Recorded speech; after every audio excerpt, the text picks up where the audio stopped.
Good morning friends, সকলে কেমন আছো? নিশ্চয়ই সবাই খুব ভালো আছো, আমিও খুব ভালো আছি। আর আজকে হলো তোমার বৃহস্পতিবার, ঘড়ির কাঁটা ওই 7টার ঘরে।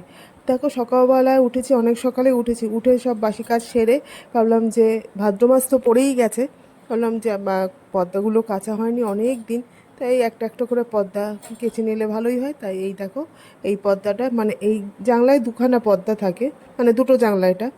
তাই ভাবলাম যে পর্দাটা খুলে নিই, খুলে নিয়ে ভিজিয়ে নিলে তাড়াতাড়ি, মানে একটু বেশিক্ষণ ভিজানো থাকলে বেশ পরিষ্কার হয়।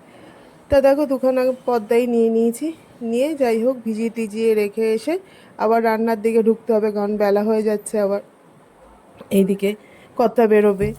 তা যাই হোক পটল আলু এগুলো একটা কেটে নিয়ে সবজি, সকালবেলার যে টিফিনের সবজিটা সেটা বসিয়ে দিলাম তাড়াতাড়ি করে। কারণ হচ্ছে যে নাহলে আবার ওইদিকে দেরি হয়ে যাবে, বলছি তোমাদের বারবার করে, কর্তা খেয়ে বেরোবে। তা দেখো এদিকে পটল আলুর তরকারিটা আমার যথারীতি কমপ্লিট। আর এখানে দেখো পুঁই পাতা কেটে রেখেছি, মানে পুঁই শাকের পাতা এগুলো। এই পুঁই শাকের পাতা খেতে খুব ভালো লাগে, বেশ জিরজির করে কেটে। আর এখানে দেখো মোটা মোটা করে পেঁয়াজও কেটে রেখেছি, পেঁয়াজ দিয়ে শুকনো লঙ্কা ফোড়ন দিয়ে ভাজলে খুব ভালো লাগে। তা ভাবলাম কর্তা তো টিফিনের ব্যবস্থা হলো, ছেলে আর আমি কি খাবো, এইভাবে আবার চিড়ে খানিকটা নিয়ে নিলাম গামলির মধ্যে, নিয়ে চলে আসলাম আবার এইদিকে। কড়াই তেলটা গরম হয়ে গেছিলো, একটা শুকনো লঙ্কা দিলাম, দিয়ে পেঁয়াজটা ফোড়ন দিয়ে দিয়ে দিলাম ওই যে পুঁই পাতাগুলো কেটে রেখেছিলাম, সেই পুঁই পাতাগুলো, মানে পুঁই শাক ভাজা করবো। আর পুঁই পাতা ভুল বলছি, মানে পুঁই পাতাগুলো ভাজা করব পেঁয়াজ দিয়ে। যাই হোক, আর এখানে চিড়েটা ভালো করে ধুয়ে নিয়ে দেখো দিয়েছি বেশ অনেকগুলোই বাতাসা, ঠাকুরের বাতাসা ভোগের, আর দুটো কলা, একটু টক দই, আর একটু বিট নুন দিয়ে মেখেটাকে নিয়ে ছেলেকে দিয়ে দিলাম, আর আমিও একটু বাটি করে নিয়ে নিলাম। টিফিনটা খেয়ে যথারীতি চলে আসলাম এদিকে আবার রান্নার কাজে।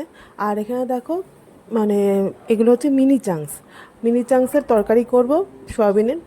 তা এইখানে ডুবো ডুবো করে আলু কেটে নিয়েছি, আর এখানে একটা মশলা বানিয়ে নিয়েছি মিক্সার গ্রাইন্ডারে। মশলার মধ্যে হচ্ছে একটু রসুন, পেঁয়াজ, আর হচ্ছে টমেটো, আর কাঁচা লঙ্কা, আর আদাও দিয়েছি, দিয়ে একটা পেস্ট বানিয়ে নিয়েছি। আর এখানে কড়াই তেল যথারীতি গরম হয়ে গেছে, এই আলুগুলো আগে ভেজে নেবো লাল লাল করে।